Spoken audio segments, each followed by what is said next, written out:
अस्सलाम वालेकुम सामीन। 13 सफ़र मुज़फ़्फ़र और 31 अगस्त है।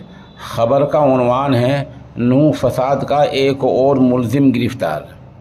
पुलिस ने दावा किया है कि नूह फसाद में मुलव्वस वसीम उर्फ टीटा को आज गिरफ़्तार कर लिया गया है। पुलिस दावे के मुताबिक वसीम तिरंगा चौक, अडबर चौक, नहर मंदिर रोड और साइबर क्राइम थाने में आतिशदनी यानी आग लगाने और तोड़ फोड़ मामले का मुलजिम है।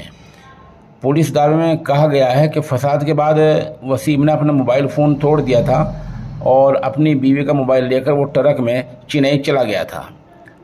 कुछ दिन वो रूपोश रहा, फिर वो चंडीगढ़ आ गया। आज इत्तला मिली थी कि वसीम चंडीगढ़ से अपने घर फिरोजपुर नमक आ रहा है। इसी दौरान पुलिस ने उसको गिरफ्तार कर लिया और अब बताया जा रहा है कि वसीम को 3 दिन के रिमांड पर लिया गया है।